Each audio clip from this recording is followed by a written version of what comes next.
Hello everyone, this is Kiral of 5 Guys Gaming. I've got a few news topics I wanted to share about. First being Middle-earth: Shadow of Mordor.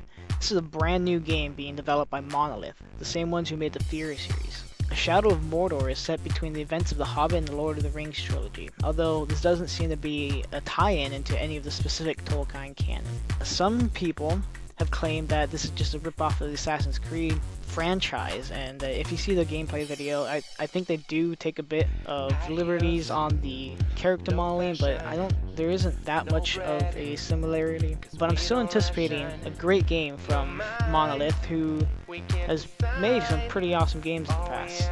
This game will come out for the PC, Xbox 360, Xbox One, PS3, and PS4. There is no release date, and all the gameplay footage that they've released so far is all pre-alpha code, which means, well, it's really early in development.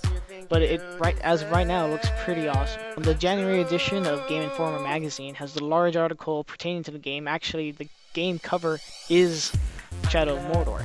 I'll post a link to the gameplay trailer below in the description. So that brings us to our next piece of news, which is about Nintendo. In recent years, people have been begging Nintendo to release its game on mobile devices, which, in light of the recent sales projection adjustments, seem to have intensified.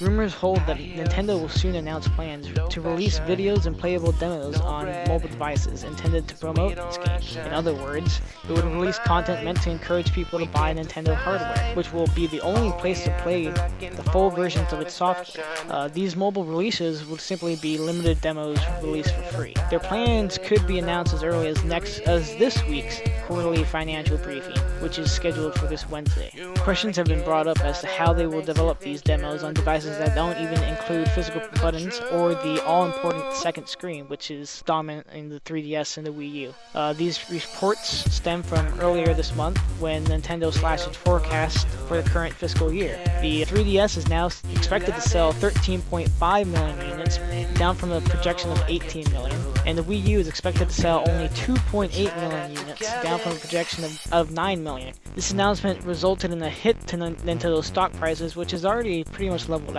And Iwata, who has been the CEO since 2002, has stated he will not resign. As usual, I will provide the link to the Kotaku article I sourced in this segment in the description below, and with that, I take my leave.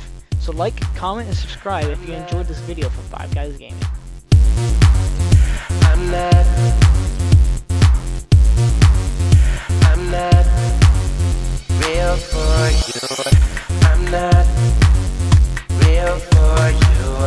Who cares? You love it. I don't really need to know what you do. You can look, but try not to covet. I'm not real for you.